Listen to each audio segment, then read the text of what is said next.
Hi everyone, Will here from the St. Johns County Public Library System, and it's another edition of Quirky History. And this month's Quirky History is...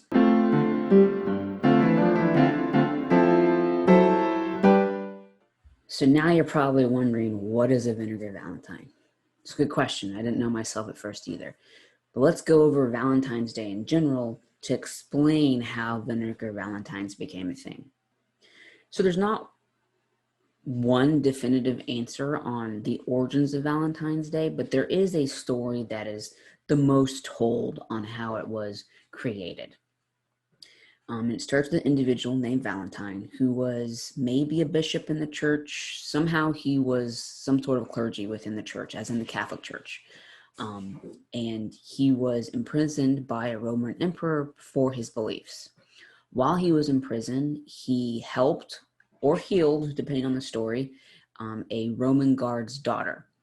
And in doing so, Valentine wrote her a note that said, "From your Valentine," which is supposedly how the idea of sending Valentines to one another became a thing. So we're going to fast forward a few hundred years to the 14th century in medieval Europe. And this is the rise of knights and courtly love and the concept of being romantic.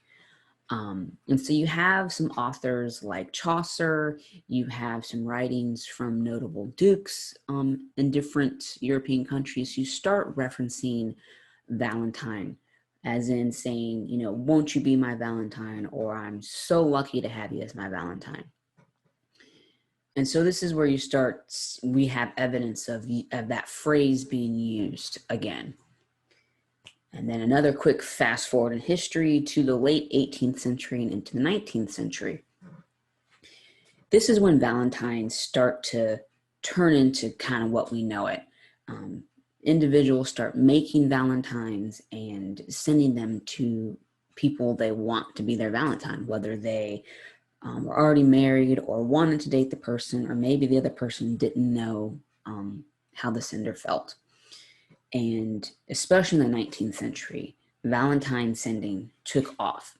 This is also the rise of consistent, cheaper postal systems within the UK and the US, which made it easier for even the poorer classes to be able to send a Valentine to a recipient. And because of the popularity of sending Valentines, you start having companies who start making Valentine cards for individuals.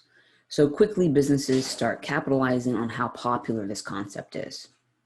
But the 19th century is also the rise of what we call the Victorian era.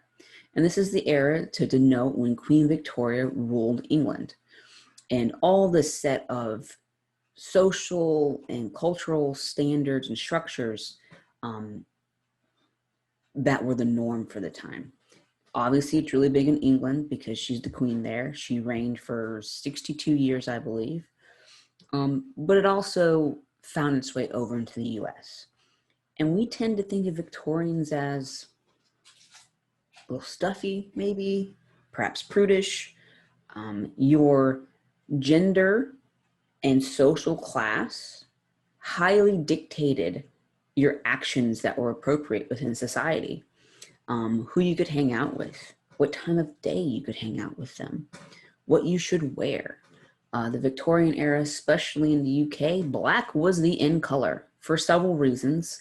A lot had to do with pollution, but you have this idea that this is like a culture that you see these pictures and they just don't look like they're a lot of fun all the time.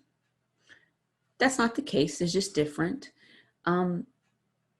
But one of the big things about the Victorian era is it was not only impolite to insult people, it was highly frowned upon. Insults could carry lifelong consequences, whether you were the recipient of the insult or the giver of the insult, which is why people reacted so scandalously when someone was insulted. It was a huge deal. And I'm not saying that you should insult people today. I'm not saying that it's okay to do today. It just doesn't always hold the same stigma in certain cases, especially if the person being insulted was from an upper class. So what do you do then in a society where you really can't tell someone to back off? That would be considered an insult. There was something arose that made it easier to give that insult without the social repercussions of it. And that's where Vinegar Valentines come into play. Vinegar Valentines are very much the Anti-Valentine. This was a way to send an insult to someone anonymously under the guise of a Valentine. And not only was that Valentine or Vinegar Valentine anonymous, the postal system, especially within the UK, made the recipient pay for postage at the time. So the sender, other than buying the Vinegar Valentine, really had no financial obligation to that sent item. So the recipient would have to pay for postage, open it up, and found themselves being insulted. And these insults ran the gamut. I'm going to show you a few here that were the most appropriate ones I could find. You could insult someone for being haughty and snobbish, or maybe they were just kind of mean. Maybe you had a suitor who you didn't want to be your suitor and you're like, listen, back off. But you couldn't tell them that, so you'd send them something that says, hey, you're never going to get me.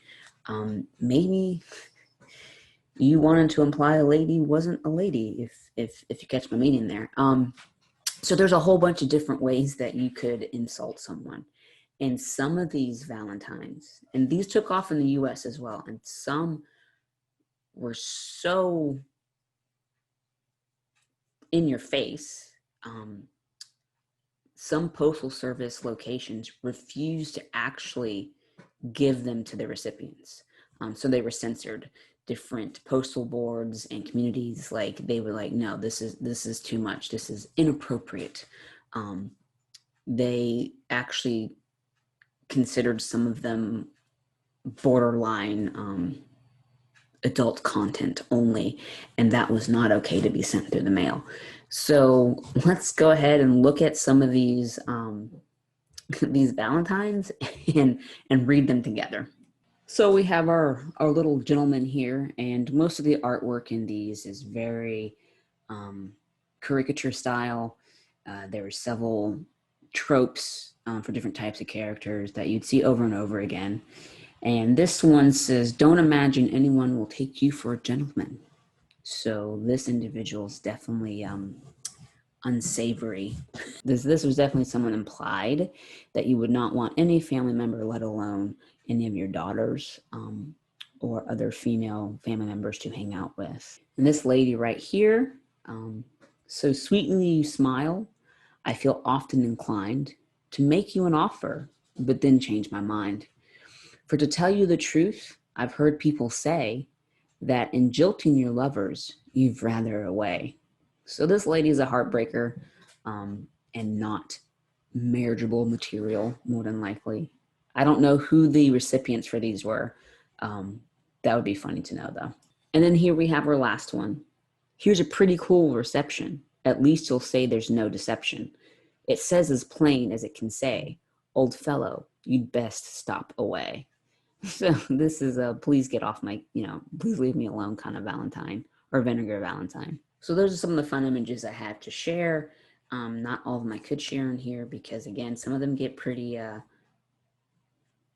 they're pretty hardcore insults. So you can Google image them if you would like. There's several museums in the UK who have digitized some of their material. So if you were at all interested in some of the insults you could potentially send someone in the 19th century as an anti-Valentine, I encourage you to look them up. And if you have any suggestions for another quirky history, please contact the library through Ask a Librarian. You can comment down below, give us a like, and be sure to check out our other great programs. And have a great day. Bye.